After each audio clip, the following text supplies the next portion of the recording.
Hi, and welcome to the New Rochelle Bar Association Oral History Project. My name is Kathy Wilson Conroy, and I'm welcoming Jack Geoghegan to be interviewed for the program. Today is September 17th, 2021. We're both participating in the recording of the archive. I've agreed to and have signed the interviewer's release form dated September 17th, 2021, and Jack has agreed to and signed the release form as well. With those formalities, boring formalities, completed, let's begin the interview. Jack, welcome back to New Rochelle. Thank you, Kathy. Tell me a little bit about you, how you got interested in the law, where you learned the law, so to speak. I shouldn't say that. Where you ostensibly learned the law, that is, went to law school, and then the early days of your practice, which I know were here in New Rochelle, your association with the Bar Association, other bar associations, and what you did in your practice, and all those things that are of interest to those of us doing the New Rochelle Bar Association's Centennial Project. I'm not sure that any of it is of interest to anybody else, but I can tell you that I was born and raised in New Rochelle and lived my life up. Most of my early life was spent on Rose Hill Avenue up in the north end of New Rochelle. My father was a banker with a bank that became ultimately the first Westchester National Bank.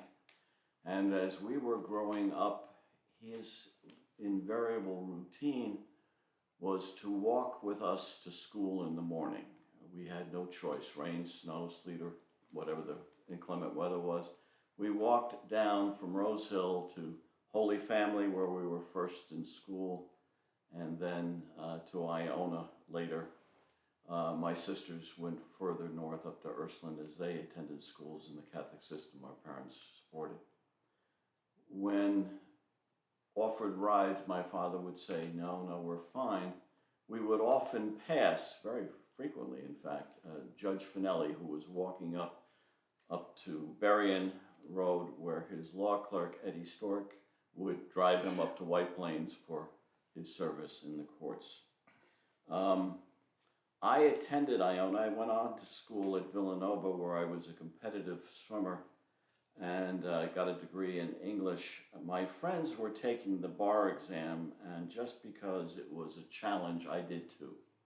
I was accepted to Villanova Law School, rejected by NYU.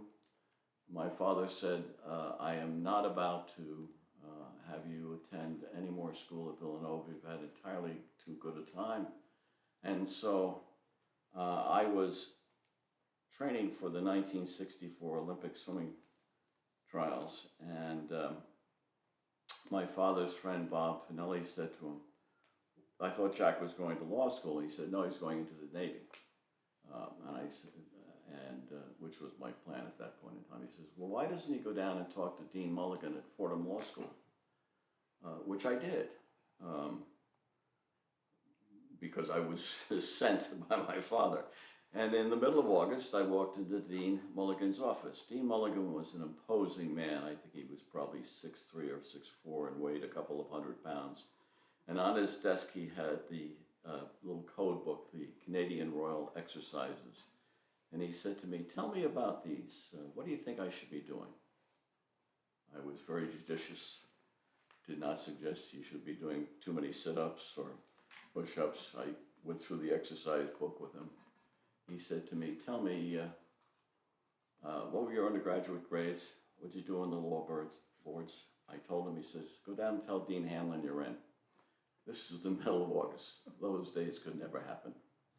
And so that changed my intent, and I went to law school, not really understanding what I was getting into. I had no idea what the practice of law was about.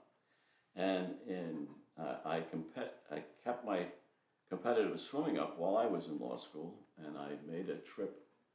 I was going to be one of the coaches with my friend Jed Graff, who was the Olympic backstroke champion in 1964. We were going to coach the Egyptian national swim team, and that was to take place during the summer, and the Six-Day War broke out. I was not going to Egypt. I needed to do something for the summer. My father went to his friend Ray McGovern and said, "Can you give Jack a job? He'll dust floors, he'll do whatever you need." And they put me in the third floor of the building in a desk and a chair and phone. And that's how I came to learn a little bit about the practice of law, working primarily with young Frank Conley, but it was with Ray McGovern and Frank Conley Sr. and Harry Davidson, all wonderful, wonderful men and friends. And so I enjoyed that experience quite a bit, and intended and did, upon graduation, come to the city of New Rochelle with my practice, which was whatever they told me to do. One of the things I was first given, my father's bank was one of Ray's big clients, was to do the foreclosure on the Peekskill Military Academy. So I went to the Horn books because I had no idea what a foreclosure was, and then drafted a 30-page complaint. And I gave it to Frank Conley Sr., who took one look at it and said, "Jack, 3 things you need to know about the practice of law. Number 1 is when you give papers to the court, you want them to read it. So always put something with humor in it. Secondly, never put drudgery in. Make it short, make it sweet, tell the story." He took a red pen, and when he completed it, I had 4 paragraphs left, which was all I needed. There was a loan made, the money was given, a mortgage was given, they haven't paid it, request relief. And it was very, very telling, very helpful to that process. In that time, I had to call some very important guarantors, Sandy Weil, some others who were quite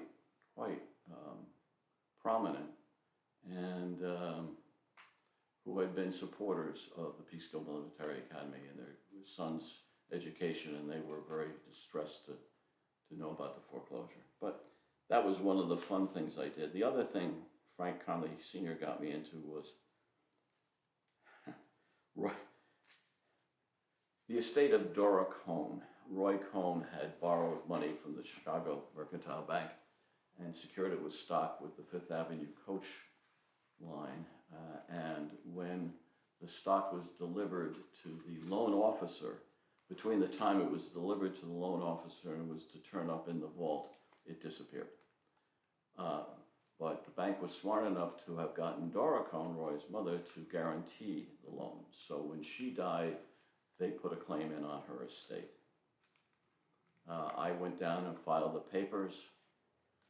It was Christmas time. It was maybe, I'm thinking Christmas Eve, but I'm probably fast forwarding that. But in any event, I got a call from Roy Cohn, which I thought was interesting. He started off calling me an anti-Semitic SOB, an agent of Bob Morgenthau, and you know, he was going to ruin me and all kinds of things. I, young kid, I just listened. Not much I could say. And after he gave his tirade and hung up on me, I went next door to Harry Davidson and I said, "Harry, am I anti-Semitic to anything that you've ever seen?" He said, "Why do you ask?" I told him Roy Cohn. He said, "You were an agent of Bob Morgenthau?" I said, "Well, what can I tell you?" So those were the fun days in my practice in New Rochelle. When I was there for a few years, actually early on, Harry and Frank Conley insisted I join the New Rochelle Bar Association. Everybody had to be a member of the New Rochelle Bar Association. So I joined. In my 3rd meeting, they made me treasurer, which I served for 6 years. I guess they thought since my father was a banker, I knew how to keep accounts. But I did that for a number of years and subsequently became a president of the bar in 1976 and 1977. We had our meetings at Cesario's up at Waukegan those days. And some of the names I was just looking up and talking about these people who were so incredible figures. Ben Mermelstein was a city court judge. The city prosecutor and attorney was Steve Altman. The corporation counsel, Dan Boddy. The city manager, my best friend in high school was was Mike Marr. His mother, Betty, was the city manager, but then I think she was succeeded by Murray First, I think was the next one.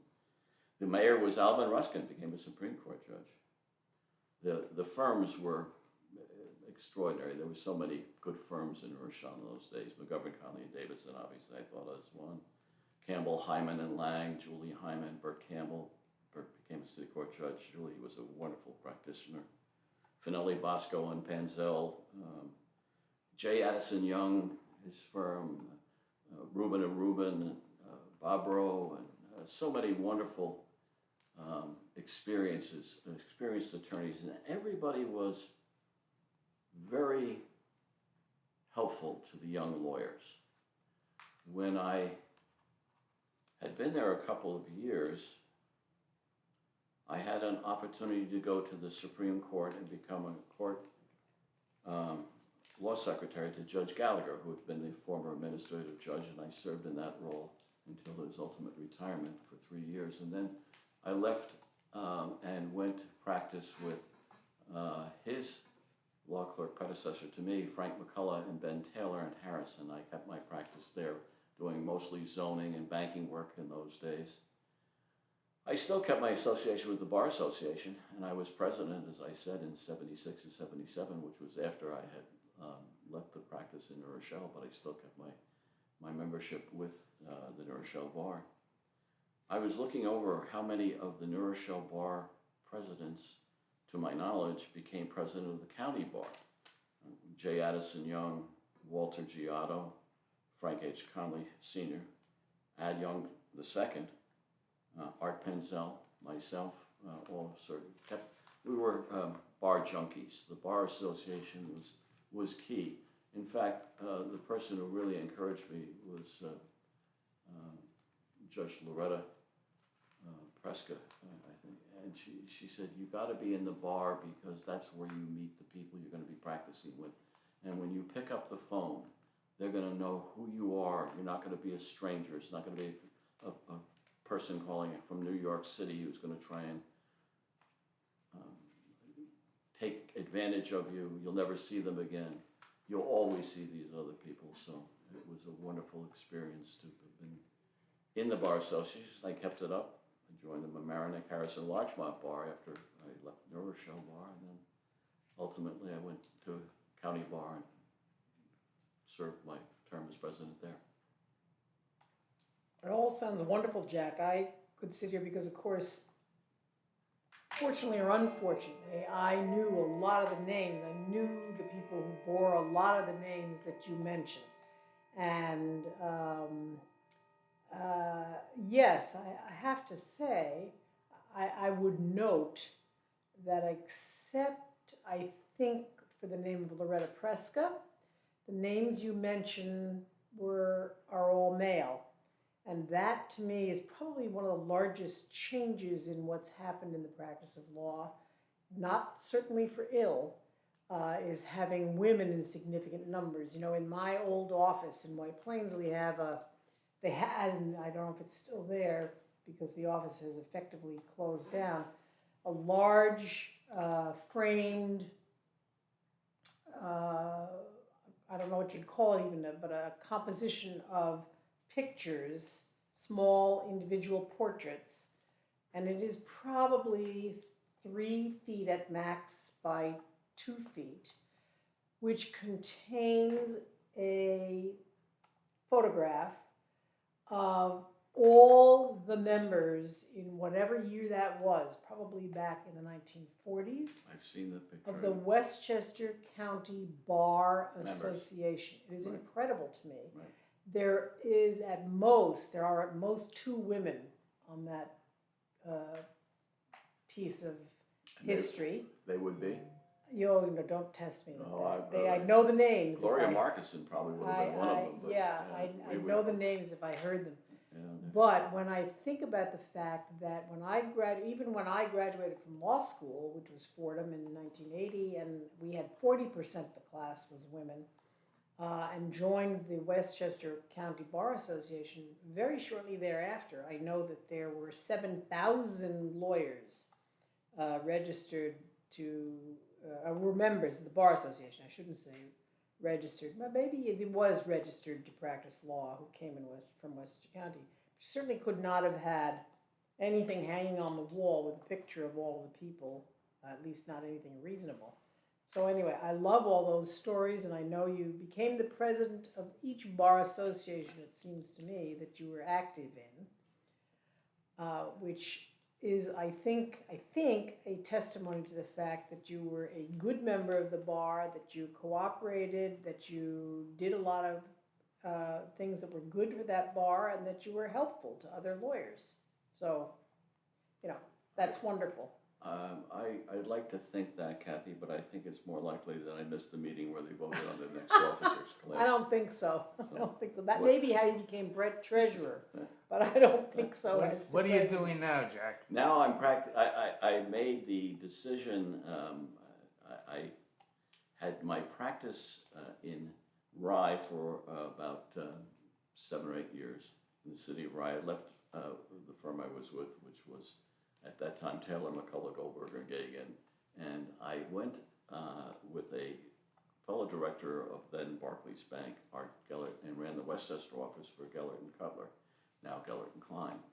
And I did that for a number of years. When it got to a point where I could see that everybody was still in that main office in Poughkeepsie, and I was the lone wolf down here, and I didn't have really a succession plan, I said, I need to go somewhere else where I can pass on my estates and my wills, such as I had them, and I had a number of them, to a practice.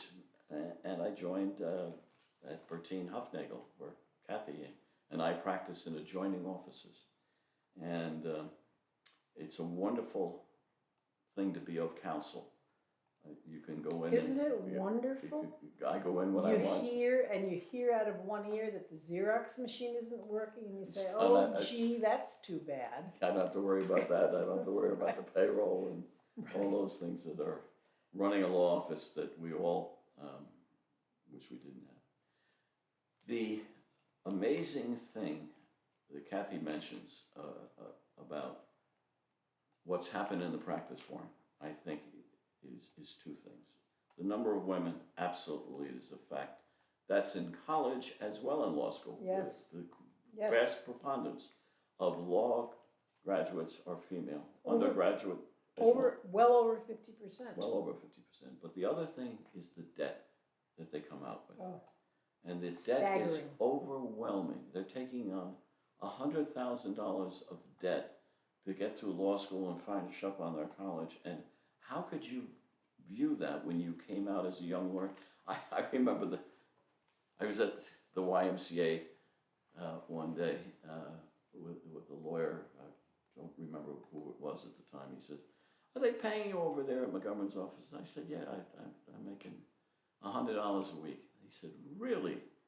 He said, "When I started practice, I had to pay the lawyer because they were reading the law in those days. And I had to pay the lawyer $5 a week." So it's really interesting to see the changes that have occurred. Now, $100 doesn't sound like much, I understand, and it wasn't. When I went to work for the court, I jumped from my 50 to 100 up to 17,000. I was able to finally start to put some money aside. Well, in answer to that, my first firm was called Rappaport Brothers in New York City, and then I went to Kobach and Chase in White Plains, and I was earning $100 too. And I had one child at the time, Oh my God. so things were different too when mine started. So I think we could wrap this up, and this Fine. is Okay. Great. all right. I thank you for your time and your insight, and I think the bar and everybody that watches this online will love this. Thank you. Thank you, Warren. Jack. Thank you, Kathy.